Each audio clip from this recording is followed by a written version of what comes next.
Hi, everybody. Welcome to the Burnout Podcast. My name is Skip O, and I'd like to talk to you about our sponsor today, Throttle and Thrive.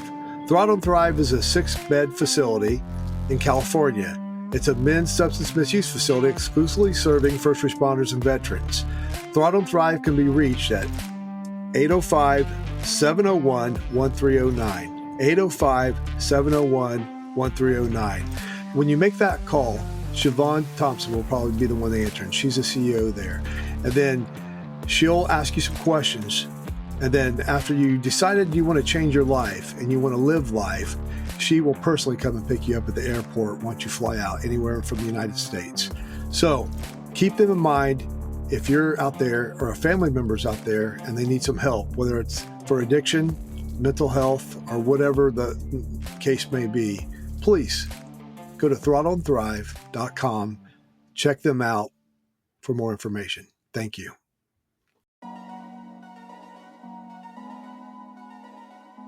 Well, we got another cool person on here. Somebody very smart that's going to make this show so easy for me because she's going to be able to talk the most and share all this infinite wisdom about mental health. Everybody, welcome Kim to the show. Kim, how you doing? Oh, I'm good. That was quite an intro. I hope I live up to it. Thank you, sir. Hey, you already have. Could you let people just know a little bit about your background, how long you've been a therapist, where you're from, and all that good stuff? One thing before I do that, I really want to dedicate this to my cousins, Brian Sanford and Steve Sanford. They were both firefighters. They both lost their lives to ALS. But they were with the Indianapolis Fire Department, and I just really miss them, and just wanted to dedicate this to them. So thank you. Well, thank you for mentioning their names. Yeah, that's a sad disease. But go ahead and kind of Okay, where you at? Where you so from? well, I'm from Newcastle, Indiana, and I've lived here in Indianapolis, well, really in the Westfield area for the past 20 years in Westfield, and lived pretty much all my life in Indiana. But my roots are as an addictions therapist. My father was an alcoholic, and he got sober at the age of 65. And I thought, by gosh, if that man can get sober, anybody can get sober. And he had 12 years sobriety before he died. And I thought, that's what I'm dedicating my life to. I've had my own issues and I'm in recovery, and I just want to help others walk the walk that I believe in and that I know is possible. Well, that's cool. That's a good story about your dad. You're never too old to change your life. I believe that. Oh, absolutely. So, I went and I have a master's in counseling psychology from Ball State University. And then I have a master's in arts administration from IU, which is basically how to run a not-for-profit. And I've married those two, and either worked as a therapist, or at one point I was the director of the Marion County Drug Court and helped develop the Marion County Reentry Court. I've worked at the women's prison, but for the past about 15 years, I've been in direct service for addictions. And more importantly, I've been focused on trauma and working with PTSD survivors and folks who have had extensive trauma histories, which God has really placed on my heart to work with first responders at this juncture in my career. Well, I know that's good for us, especially you're right here in Indiana and willing to work with the Burnout Network for some future stuff, hopefully, if it comes through. It's going to come through no matter what. We're going to work on something. We just got to figure out what something is. Yeah, no, I've got big ideas and big plans and, ideas. I think that public safety is a very unique culture, and I think it's one in which we need to help build rapport and break down some barriers for first responders to feel safe and secure in seeking treatment without fear of repercussions or, things like that. And I just want to help pave that way because the trauma that you guys suffer on a daily basis is not meant to be humanly possible. Period. You're not meant to endure that type of secondary vicarious trauma day in, day out and live a normal life, you know? And I think there's a lot of incredible people out there suffering in silence and putting on a brave face and acting like, oh, okay, with the spouse and the children, and then suiting up and going out on call after call and going home and acting like everything's okay when internally they're a hot mess. I can't relate with any of that. I might be lying just a little bit. I know as first responders and people are in there, they can relate. We try to be so-called strong or try to be that tough guy, whether you're woman or man. And we try, but it gets to, especially after time. I think anybody, if you're in some area of work, whether you're fire, police, military, emergency room staff, or corrections, or whatever, where you see a lot of trauma, a lot of stress, it's going to affect you after a while. I don't care what kind of faith you got. I don't care 100. how strong you think you are. It's going to affect you. And I think when you got a person like Kim, she reminds me, we sat down for lunch the other day, and she can sit down with any fireman or policeman and share stories and not be affected. You know what I mean? Just you're one of those person. I don't want to say one of the guys, but you're one of our people. I like to think I'm an alpha male. There you go. Right. Well, I'm looking at her right now. She's got pink hair. She's awesome, man. But I think as a therapist, that's who we need. We need somebody who knows our language. We need somebody that's professional, but also on the other hand, can be human being, and I think that's a line that therapists walk sometimes. Some are real clinical and some might be too emotional. And you got to find a line for yourself when you're working with somebody, Kim?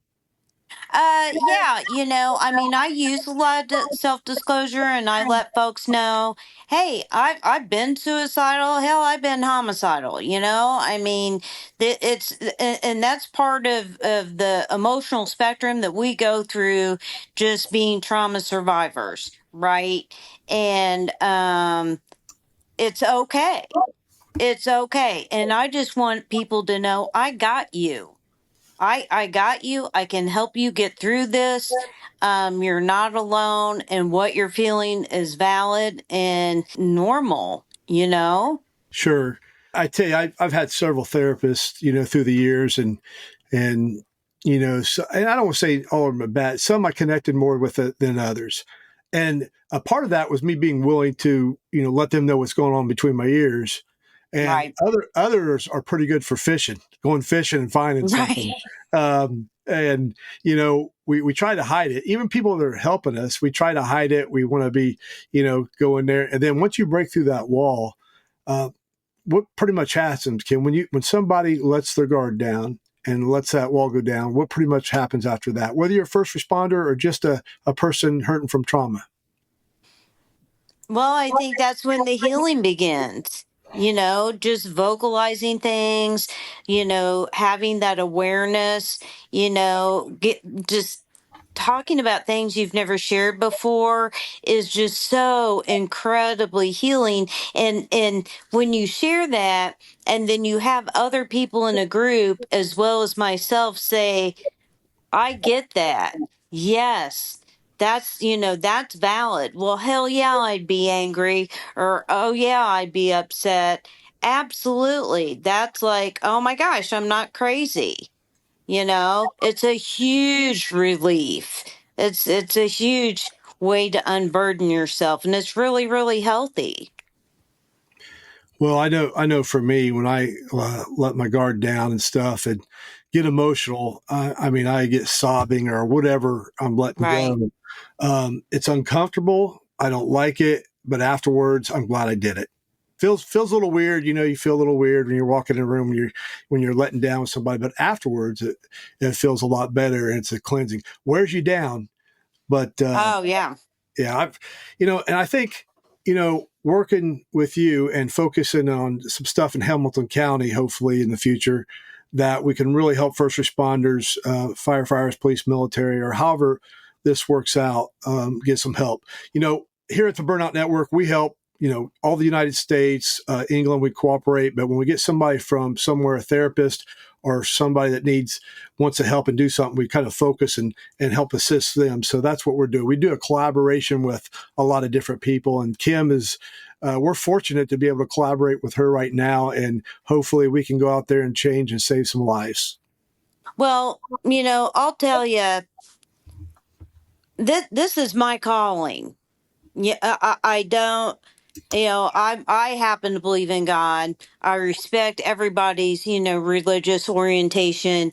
But for me, I get in therapy with someone, and sometimes I don't even know what's coming out of my mouth, but it is what they need to hear. And it's healing, and I don't even take credit for it. It was like, oh wow, that wasn't even for me. That was divine intervention right there. Sure. Sure. I tell you, I always say I used to be an atheist until I lost that battle. So it's, I got something I got, thank God I lost that battle. I'd never push it on anybody, but I don't not talk about it. I think you get into it with some first responders. If you lead with a certain kind of faith, that might shut them off. Because sometimes, after you did CPR on a little baby, or you shot somebody, or you're in a mission, somebody's got something, and you want to lead with that. Sometimes that might be hard, not be the right thing to do, because what I want is the pain to go away. And if you're going to throw something, I'm already real sensitive. I'm ready to lash out. And I think a lot of times therapists, are very trained in doing certain things and how to approach that. So I'm really grateful for you and your faith and how you do it. Well, and you have to tread carefully not to re traumatize someone. Yeah, There's the traumatic event. And, sometimes when that's not validated or that's minimized or you add further shame to that, that's re traumatizing. What part of what I do is work with that guilt and that self loathing and the negative core belief system that maybe was instilled with us when we were little kids, when we had a rough upbringing and we were neglected or we were abused, and we thought, well, shit, it must be me. And so we go out there and we get brave and we get tough. And by God, we're going to help people and we're going to make something of ourselves. But, when we look at the mirror, we look at the ones we didn't save. And we have that guilt and we have that, self loathing again. And that is what you have to address, because everybody is inherently good. And first responders are heroes day in, day out. They are all out warriors. And that is what needs to be uplifted and celebrated, and shine that light and instill that positive regard for themselves and learn to love themselves again. Especially those that have thoughts of self harm or are engaging in behavioral issues such as drug, alcohol use, that type thing. sure. I am so glad that what you're doing. I'm glad of your vision and what you're going to do, and I think you're going to change a lot of lives. I know I had a conversation with Cody Lever yesterday. He's on the state board and also on the local there, and I talked about in Indiana what we can do. I said, Cody, can we name drop you? And he goes, sure. So, and we'll connect with a lot of different people, not just here in Indiana, but around the United States and England. Kim's willing to go wherever. Through her faith, wherever God takes her, and help first responders. And I'm really grateful that you're part of the team and I'm going to be bold. You're part of the team. Okay. Oh, I love that. I'm so blessed. You blessed me so much. Yes.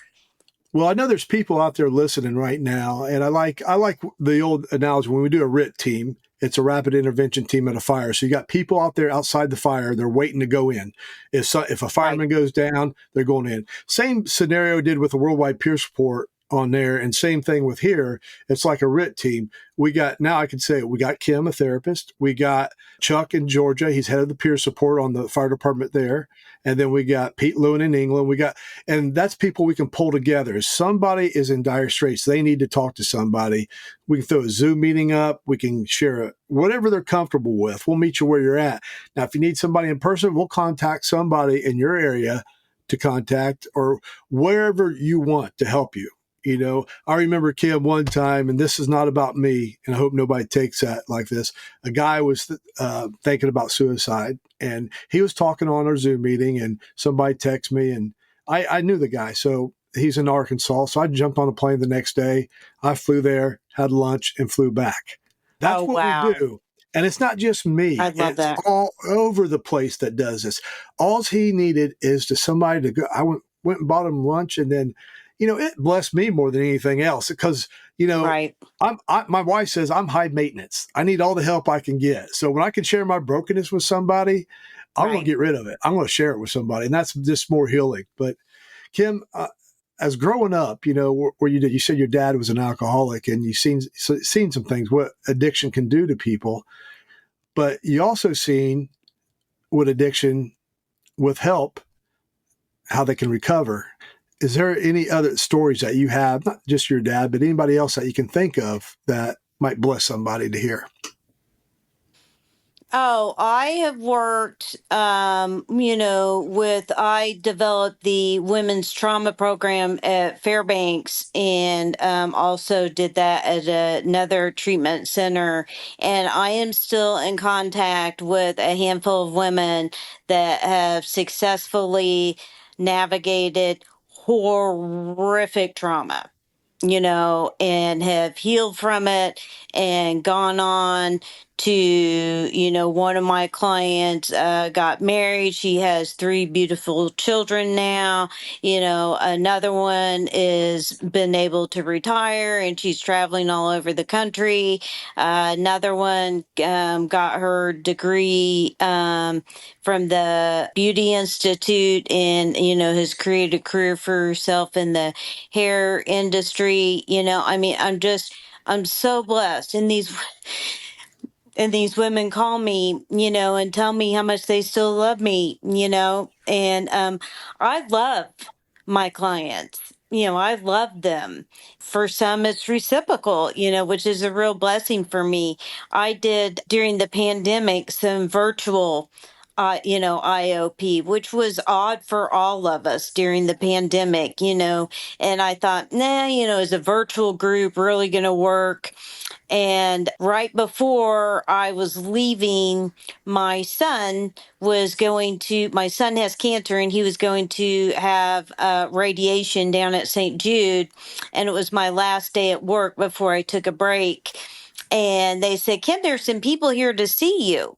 And I'm like, well, who would that be? And it was the members of my virtual group wanted to meet me in person to thank me for helping them in their lives. And they came from, all over Indiana and gave me a bracelet that said, "You fucking got this." I know, right? They knew me. They had my number because I cussed like a sailor and wished me well. And it was so incredibly impactful and meaningful for me to know that I've had the privilege of helping some people in this life. Well, tell your son had cancer and is going through cancer. Tell everybody what's going on now.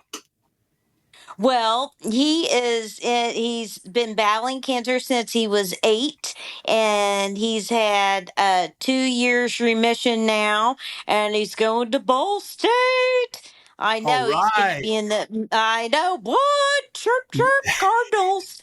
So super excited. He moves up next oh my gosh. Like here in 2 weeks, moves up there. I'm losing my baby.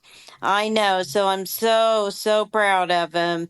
And he's just a phenomenal young man. That's great. Mainly because of just he's never complained, you know.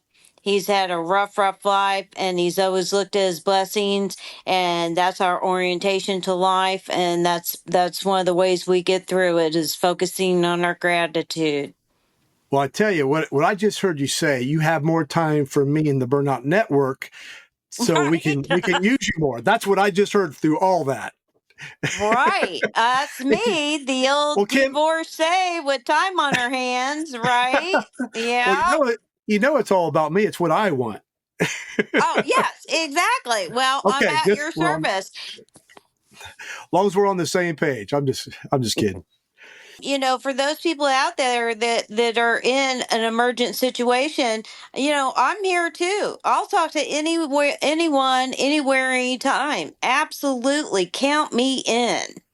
Sure. Just go to burnoutpodcast.org or burnoutnetwork.org and send an email, and we'll forward it to Kim. So if you want to get a hold of her, just go to the burnoutnetwork.org and just send us an email, and we'll forward it to Kim. But I want to circle back. You was talking about your cousins because at first I zoomed kind of through it. You was talking about ALS. And the reason why I want to circle back to that, we had 5 guys about the same time, all had ALS. And I'm talking about the last 8 or 9 years. They were on the job about around the same time, and they all had ALS. One's going through it now. And when you mentioned that, I thought, man, there was something back then that something that happened, that they had that. And we're not sure if it was a fire or if it was a buildup at a certain instance or a certain chemical. But when your cousins, if you find out they had ALS, was there some kind of, did they have a thing where they knew where they got it from or any idea, or was it No, hereditary? no. I mean, strapping, healthy men, started off as hog farmers and then they went into the fire department. And Brian was the chief of the Indianapolis Fire Department there for a while. And then Steve came down with it first, and he outlived Brian, and Brian came down and died within 2 years. Yeah, it's sad. And Steve lived with it for a long time, probably about 10 years. But no, I cannot believe that you just said that all these firemen had that. That is horrific. And, for two brothers, it's just heartbreaking. And it wasn't Steve, it was Rod. Steve's the one that lived. It was Rod Sanford and Brian Sanford, and Steve is Okay. the brother that survived. It's when you said that, it hit me because we've been, Oh, yeah. you hear it all the time from me again. Oh, hey, they got ALS. I got ALS. And then you got to think, what happened back then? And am I Right. acceptable to it? And I know the fire department has come a long way in making sure the turnout gear is clean, make sure you clean around your face and do different things. And I know we still got some. I was one of the old stubborn guys that I would not put my air tank on until the last minute till we're in the fire so I could save. We had the old elephant mask where I'd just tuck it down my coat and I'd go in and then I'd hook it up at the very last. Or after the fire is done, I'd go in there and we'd be tearing the ceiling down or whatever we're doing. And that's the time we need it because right then everything's it's not burning, it's just kind of smoking and stuff. It's not burning the toxin. Right. So I'm fortunate as of today, things are good. But there's a lot of people that it really, you could tell it's taking a toll on their bodies through years of. Oh, it'd have to. Yeah, it's we try. Not everybody. Sometimes it might be from something else, not fire related, but a lot of it, it has something to do with the lungs. And somebody was on the department for years. It's going to affect you in some way, I believe. Right. Yeah. I mean, my dad died of COPD, emphysema, because he quit drinking, but he didn't quit smoking in time. but like, yeah, absolutely. I'm sure you guys have a lot of pulmonary issues and things that you've had to contend with as fallout from the job. Yeah, and I think you accompany somebody that has a physical disability, then the mental part of the PTSD, the trauma. I mean, it's thank God we have somebody like yourself, another therapist, and peer supports. I think peer supports are golden at your department or use another department. Those they help because they help connect you at times. And I know we've got the privilege to people reach out to us to lateral them over to a therapist or to a treatment facility for either inpatient or outpatient. So here you go. Somebody's listening to this right now, Kim, and they're either at the fire department, it's midnight, or they're in their police car by themselves doing paperwork, or they just got done with a mission, they're overseas, or ER staff just got done working a code and just kind of sitting down. You got 30 seconds and they might be struggling, need to see a therapist or need inpatient. What are you going to tell them? Being vulnerable is one of the hardest things to do, but making that call and reaching out. I mean, so many of us just want to do it ourselves and think that we can make it on our own. And it is so, so brave to pick up the phone and to reach out for help. And it is one of the best decisions you will ever make in your life. And the people that are out there already love you and care and are here for you 100% to help guide you to a better place. Cool. Thank you very much for saying that. I tell you, that's one of the things that's hard to do, picking up that phone or reaching out. If you want to, reach out to us, burnoutnetwork.org, just email us and we'll get a hold of somebody. Also, we do a support meeting on Monday nights at 8 p.m. Eastern. And then the Worldwide Peer Support does support meetings on Tuesdays, Thursdays, and Sundays at 8 p.m. Eastern. You can go to worldwidepeersupport.org and jump on there. And you can connect with some other first responders around the United States. And then that's something, we found out peer support, Kim, is very huge. It's building. I know the international has really been working on it. The fire department, the police department, military, they're building it up and stuff. And I think that's huge. Not only, we need the therapist, which I think we're short of. What, isn't it like it takes a while to see a therapist sometimes? Do you find that to be true? Oh yeah, sometimes it's super hard to get in. It's hard to get into individual therapy, but that's why I want to hold groups in my private practice because I can get you into a group. I mean, there's going to be spaces available in a group, and groups are so incredibly powerful because it's not just me, burp, burp, burp, it's your peers. Sure. That are doing a lot of the talking. That's who you're learning from. And yeah, so my private practices opens up September 1st in Westfield, Indiana at the Westfield Counseling Collective. And it's called Drama Not Drugs LLC. Right? That's cool. I know. Yeah. Well, And Kim, that's my email, dramanotdrugs@hotmail.com. You say it can one more. email me too. Say it one more time. Dramanotdrugs@hotmail.com. Give me a There you go. shout. If you got any questions for Kim, send her an email or get a hold of us. Something I ask everybody, Kim, is there some phrase, some verse, or something that resonates in your mind when you're going through life and life ain't treating you real well, or you're struggling? Is there something that comes in and just snaps you out of it that you can think of, a verse, a phrase, anything like that? Yeah, one of my favorite phrases is the barn's burnt down. Now I can see the moon. I like Right? that. Is that called I've optimistic? always Yeah, I've always loved that, I can sit there and looking at my burnt barn, or I I got to look at the moon. I got to see the blessing in it. Well, that's cool. I love that phrase.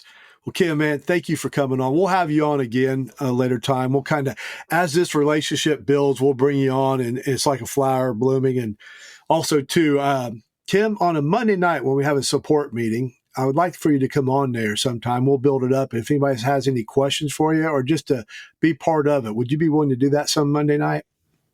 Oh, 100%. I would love that. I'd be honored. Okay.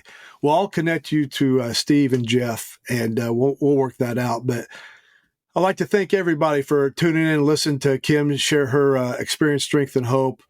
And if you're out there and you need help, give us a call. Email Kim or give us a call anytime. My number is 765-425-1936. You don't have to ask me to give it out to somebody, give it out to anybody that needs some help. But until then, go home tonight, shut your phone off, shut your scanner off, and get some sleep. Thank you.